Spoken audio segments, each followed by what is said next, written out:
ముస్తాబాద్ లో corporate jewellery shop ఏర్పాటు చేయవద్దని స్వర్ణకారులు ఉపాధి కోల్పోయే ప్రమాదం ఉందని మాజీ ఎంపీపీ జనగామ శరత్రావు అన్నారు.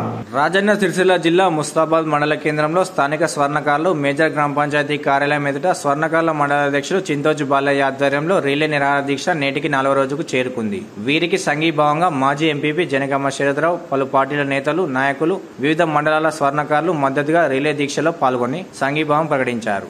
ఈ సందర్భంగా వారు మాట్లాడుతూ ముస్తాబాద్ పట్టణంలో రాజస్థాన్ కార్పొరేట్ జ్యువెలరీ షాప్ ఏర్పాటు చేస్తున్నారని, దాని వలన స్థానికంగా ఉన్న స్వర్ణకారుల కుల వృత్తులు దెబ్బతింటాయని, చిన్న సన్నకారు స్వర్ణకార చేతి వృత్తులకు పని లేకుండా పోతుందని, వారి బతుకులు రోడ్డున పడతాయని ఆవేదన వ్యక్తం చేశారు. అధికారులు వెంటనే స్పందించి కార్పొరేట్ జ్యువెలరీ షాప్ ను పనులు నిలిపివేసి స్వర్ణకారులను ఆదుకోవాలని అన్నారు. ఈ కార్యక్రమంలో మాజీ ఎంపీపీ జనగామ శరత్రావు, మండల స్వర్ణకార అధ్యక్షుడు చింతోజి బాలయ్య, సత్యం, కృష్ణమూర్తి, సంతోష్, నారాజు రాజు, సత్యనారాయణ, రమణ, అన్మయ్య, చింతోజు శ్రీనివాస్, కిషన్, వెంగళం శ్రీనివాస్, వివిధ మండల స్వర్ణకారులు తదితరులు పాల్గొన్నారు.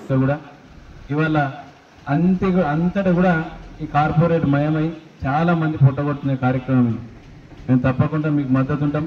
ఇవాళ దాన్ని అందరు దృష్టికి తీసుకుపోదాం.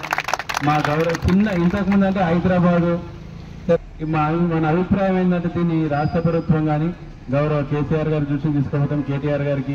ఇట్లయితే రాను మన దగ్గర బతుకుదేరే ఉండదు. కిరాణా షాపులు చదివితే పెడతారు, ఎవరు చూడు వాళ్ళు అట్రాక్షన్ పెడతారు, తెలియదు పోయే వారికి అలా పోతారు. ఇలా బంగారం షాపులు, ఇట్లా వెండి షాపులు, ఇట్లా బట్టల షాపులు అన్ని కూడా ఒక రకంగా రానున్న రోజుల్లో కార్పొరేట్ మయమవుతుంది.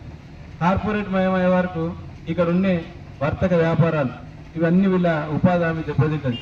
వీళ్ళు కూలి చేసుకొని బతికేటోళ్ళు పాపం చిన్న సన్నకారు వ్యవస్థ. కాబట్టి ఈ కార్పొరేట్ వ్యవస్థ రాష్ట్రానికి, రాష్ట్ర ప్రజలకు మంచిది కాదని మా అభిప్రాయం. తప్పకుండా పెద్ద చేసి చిన్న వాళ్ళ పొట్టలు కొడుతున్నాయి. కాబట్టి ఇక్కడ ముస్తాబాద్ లో మాత్రం ఎట్టి పరిస్థితుల్లో మేము దాన్ని చట్టపరంగా నిరసన తెలియజేస్తాం, వ్యతిరేకిస్తాం.